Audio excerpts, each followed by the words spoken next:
Hello, everybody. Welcome back. I'm your host, Andre. And today on this channel, I would like to talk about the continuation of the beginning phase of our business plan. So far, I have talked about building a mission statement, how I've developed our vision, or at least began to set the foundations to get the business plan going.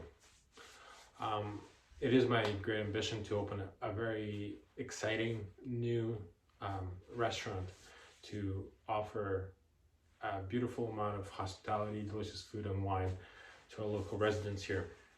But today's topic, I'd like to focus it on sort of the procedural little breakthrough that I had. What is it that has to take place before something else happens? So as I was researching the next steps to go beyond passion and mission statements, and what are actual some concrete steps that one must take to proceed, well, I found out that you must incorporate. You have to decide what kind of business structure you're going to have.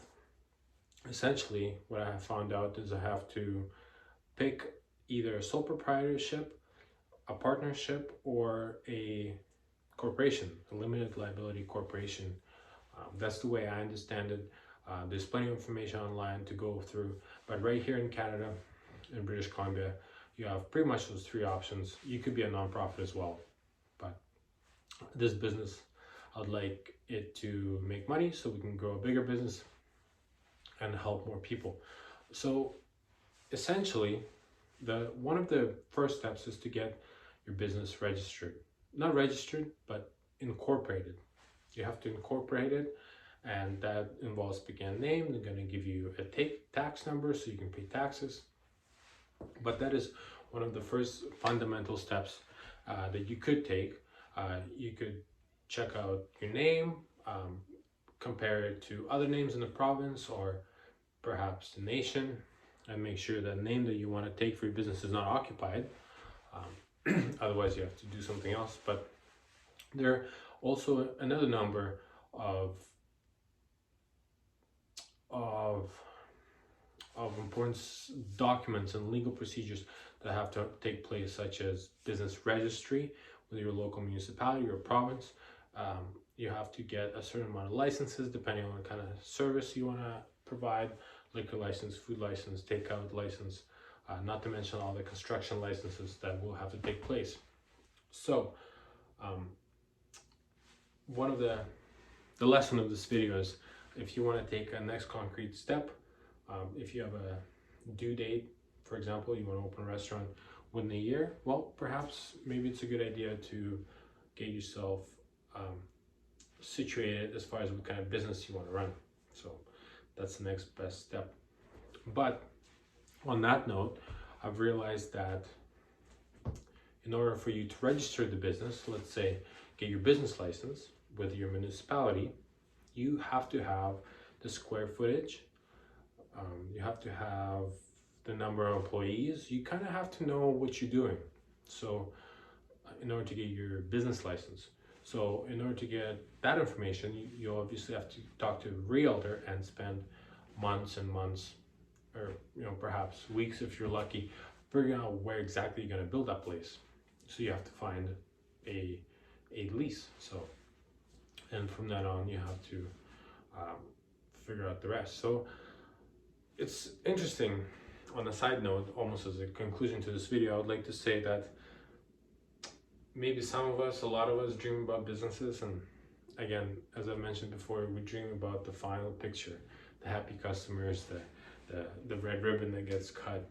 But to go there, to go to that final stage, which not a lot of businesses get to anyways, but even to get there, you have to take a pretty good amount of consequence inducing decisions. And what I mean by that, to use layman language, which I probably should be using, you have to make decisions that will cost you something. If you incorporate your business, for example, and do not take any more action for a year, well, you just pay $500 to get, or whatever, to get incorporated, but no further steps were taken. So Did you really need to get incorporated? So long story short, the moral of this video really is a businessman, an entrepreneur, the difference between the worker, the technician, the manager, for example, and entrepreneurs take the next step and the next step and the next step, such is the case with the business, right? You have to incorporate it, have a business plan ready, but you have to register it, but you can't register it before you have a set amount of employees. So it goes back to your business plan. You have to have it all figured out. And the most importantly, you have to take the steps that are worth something. It's not sitting at a pub, hey, I'm going to open a restaurant, telling your friends and family. You actually have to go ahead and take those steps, which can be daunting, but that's why there's so few good entrepreneurs, and it's not a bad thing to strive to be one. So that's it, guys. A little video. I promised myself to upload a video every day for a month. So this is the fundamental rule that I have. Okay, here's another one. Oh boy. I've set one of my goals is to have a 500K views video by June 8th this summer, 2024. That's weighing on my wall. Oh, and then another note here.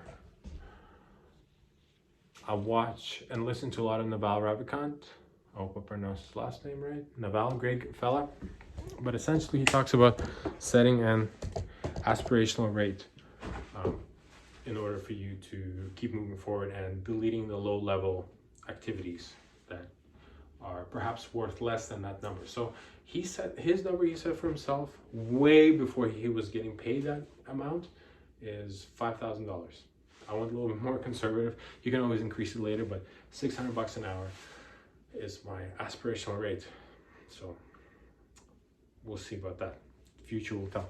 But anyways, this has been another little episode on my channel here, just documenting my journey. It would be fun to look back and to just see what has happened out of all this mess. So thanks, guys. Thanks anybody who watches it, and shout out to you.